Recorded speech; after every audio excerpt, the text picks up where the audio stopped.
said one thing that is interesting. He said the individual is handicapped by coming face to face with a conspiracy so monstrous that he cannot believe it exists.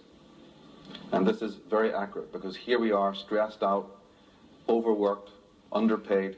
We've got so much going on in our domestic lives that we really don't have the time for anything more than sound bites. Now, I don't know, though, whether some of you are still misinformed enough or even naive enough to not realize that there is something very seriously wrong in the world today politically, not just in America and the West, but throughout the entire world. And we better know that, because we have to know what the problems are before we can even hope to arrive at the solutions. When one looks, as we've been doing, at the statements of those who do know that there is something going on, we also find their statements that there is a conspiracy, coupled with the fact that it is our own gullibility, our own complicity, that is maintaining this status quo. Now, as a teacher, I'm constantly coming across people who aggressively and even indignantly get up in the face and say, you know, there's no such thing as a conspiracy, a worldwide conspiracy with secret societies moving. This new flatline mentality can best be summed up as, you know, if I don't see it happening in my life, then it doesn't exist. So if it's invisible to you, then obviously it doesn't exist.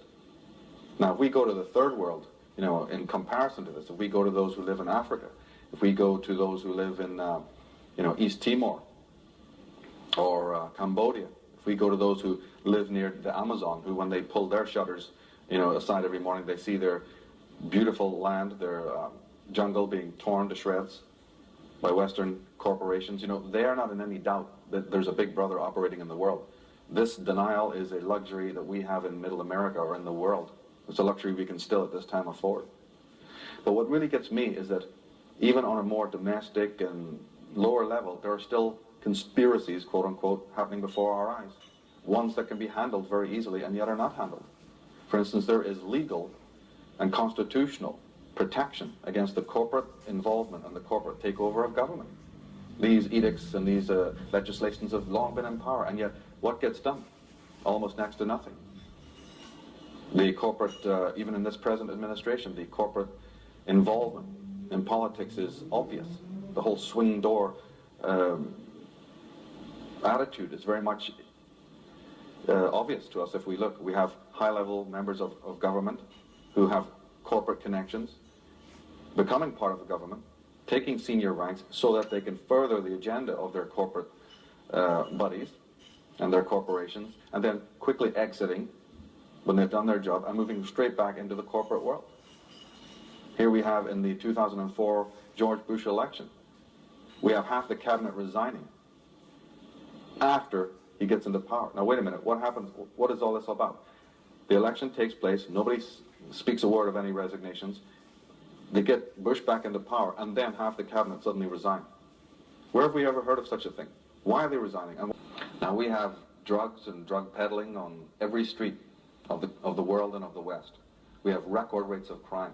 We have white-collar crime soaring through the ceiling.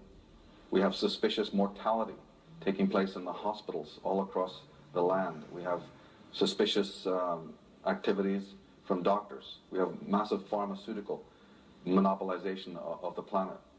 We have vote fraud that the mafia would envy. And yet with all of these local, community, neighborhood crimes, and with all of the well-meaning individuals, almost next to nothing gets done. And yet there's laws on the books to handle this kind of thing.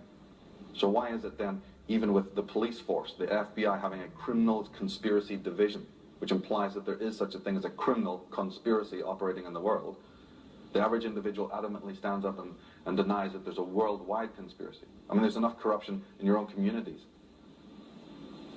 These same individuals who can't handle that, can never get a handle on any of this, are happy to stand up and in a couple of sound bites tell you that there's no worldwide global conspiracy, no oligarchy, no pyramid, no hierarchical system bent on the control of mankind.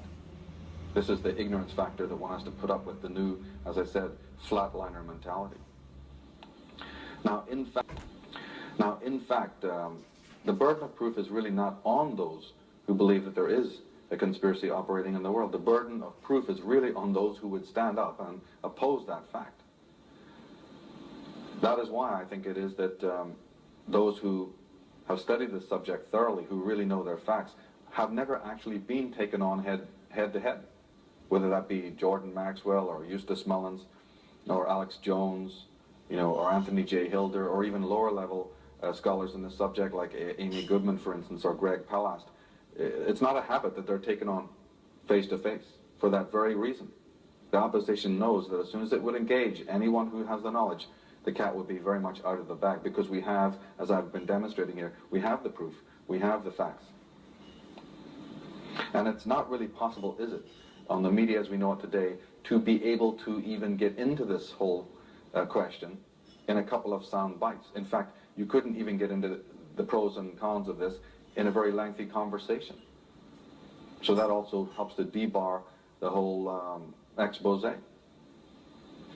What I urge you to do is to get your hands around the facts. I can only give that part that I have discovered, because in fact no one person has all the answers with this. It's a very complex and ancient subject. It goes back far in time, and it takes a while. One has to be patient and diligent, and like any good detective, a great deal of patience and constancy is needed. So I provide my audiences with the information that I have gleaned, and you provide what you have discovered, but you have to get your arms and your mind around as many of the facts as you possibly can. And you also need a great deal of bravery, because it takes bravery to be able to go against the flow. The Navy, the great conflicts throughout the world, the whole concept of empire, the rising of the great universities, the rising of the merchant class. Who are the merchants? Named after Mercury. We have some questions here. The very things that we take for granted, the very idea that individuals on the street level say, oh, we can't imagine any secret society just coming in and taking over. Well, that's right, you needn't imagine that, because it didn't happen. So secret societies obviously couldn't just come in to the wide diversity of our modern age and just take over. But they didn't do that. These oligarchs formed our cities. They formed the political systems that we have. No more than a few hundred years ago, it was crown or it was gown. It was cross or it was crown. It was monarch on one side to mind control you and brainwash you and throw you in a dungeon, or it was the popes and the potentates. Two forms of control. Nobody just came in and took over. These individuals have created our cities, created our industries. They were there from day one. They were billionaires from the 1st century AD. And they're dancing on their desks to find out how easy it is to manipulate the herd, of the population of the world. But they didn't just suddenly come in and take over like some normal mafioso group. These individuals created the entire structure of our life. Our forefathers, not so long ago, never even ventured more than 5-10 miles from their feudal villages. In fact, it was even a crime to even do so. So nothing could have been easier. You have military, monarchy, and you have the religious, the theocracy. Two forms that attain world domination more simply than we can ever even imagine.